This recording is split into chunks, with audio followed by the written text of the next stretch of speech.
Dear students, I am your teacher Asif Iqbal and I am going to teach you about ionization energy in detail. In the previous class, we have learned about ionization energy briefly, but today we will learn about ionization energy in detail. I mean, the definition of ionization energy, the unit of ionization energy, and the factors on which it depends on. First of all, we should know the definition of ionization energy. What do you mean by ionization energy? Always remember that when an atom loses an electron, it becomes a cation, and when an atom gains electron, it turns into an ion.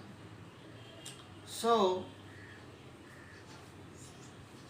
the definition, first of all, let me define the definition of ionization energy. What do you mean by ionization energy? Energy. The definition contains the name energy. We have to provide energy in an atom for the removal of electron. The definition you can write in exam and memorize in such a way that the minimum amount of energy required for the removal of outermost shell most loosely bounded electron from a gaseous isolated atom which is present in ground state. This is the definition, and you will get the full marks if you write in this way. That, let me repeat once again the definition. The minimum amount of energy required for the removal of outermost shell electron from a gaseous isolated atom which is present in ground state. Now, ionization energy will be supplied in the form of heat. This is a kind of energy. You have to realize this, that ionization energy is a kind of energy. I mean, the energy required for the removal of electrons from the outermost. Actually, as we have learned in the last class, that there exists Coulombic attraction between nucleus and the electrons, which are revolving around the nucleus in different orbits according to various theories propounded by different scientists about the atom. What is the structure of the atom? About the structure of atom. I'm not going there.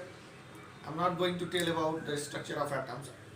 As we have learned in the previous class that lots of scientists have propounded different structures of atom, Bohr, Sommerfeld, etc., etc., etc. Here,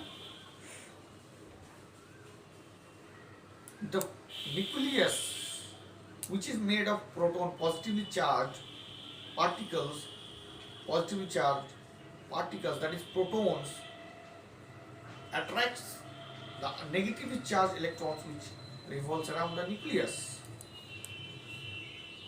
You should understand that the force of attraction between nucleus and the electrons which are very close to the nucleus, and the electrostatic force of attraction between nucleus and the electron which resides on the outermost shell will not be the same. The electron which is very close to the nucleus will be attracted towards the nucleus. The nucleus will attract the electron very strongly. But the electron which is residing on the outermost shell will not experience the same force of attraction. As I have told in the last class, according to Coulombic's law of attraction, you can calculate F is equal to Q1 into Q2 by R square, Epsilon R square. We see here that force of attraction is inversely proportional to the square of the distance. Q1, Q2, charge of particle 1 and the charge of particle 2. And what is R? R is the distance between the two charges. As we bring the charges very close, their force of attraction will increase, and as we